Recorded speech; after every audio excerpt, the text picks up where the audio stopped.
Revelation 4621. From the 23rd of April 1949. No partial knowledge. Light beings as teachers. Only truth.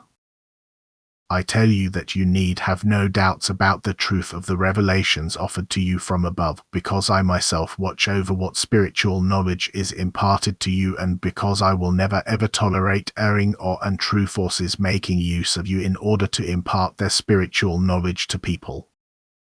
Many light beings are certainly willing to participate in people's instructions, and these light beings are so knowledgeable themselves that they can be unhesitatingly recognized as teachers, and the value of divine revelations can be attributed to their impartations.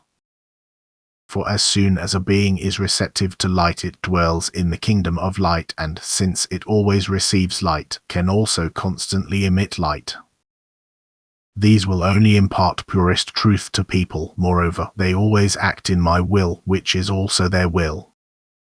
They are commissioned by me for their teaching activity. Thus it is not possible to speak of partial knowledge, for the knowledge they possess far exceeds that which they impart to people. Thus they can very well provide a teacher for people. They will never impart worldly or wrong spiritual teachings which do not correspond to the truth. At the same time, they will also be able to give people the ability of realization, which they are equipped and also entitled to do by me, because pure truth is to be imparted to people, and this can only happen in such a way that beings which have spiritual knowledge also transfer it to people.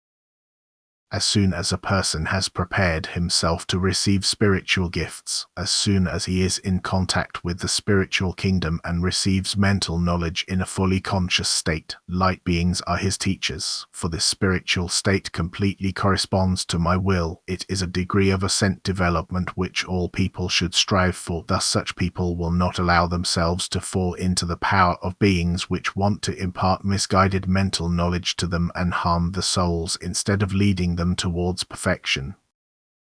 Consider seriously what you expect of me if you assume that a person who wants to serve me is influenced by evil forces.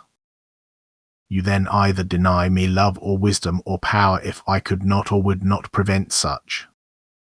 I want my living creations to recognize and learn to love me. Thus I will not want or know how to prevent a person striving towards me from being offered untruth if I endow countless light beings with the ability or the power to convey the truth to those who desire it. I want people to turn to me, and can only achieve this if people learn to recognize me. For this purpose the truth has to be offered to them without fail, and therefore I, as the eternal truth, will do everything in my power to impart it to people and to push back the beings of darkness, which can therefore certainly also exert their influence on people, but only if they abandon themselves to them through a way of life which contradicts my will. For these people will have no desire for the truth, and therefore it will not be offered to them, especially since they do not consciously establish a spiritual connection either, but only gather purely intellectual thoughts, and those ignorant forces try to influence these thoughts in order to obscure the truth and spread lies and error. But you can easily check this, for what points to me is good, what leads away from me is the adversary's influence, who fights against me and wants to defeat me but will never achieve victory over me. Amen.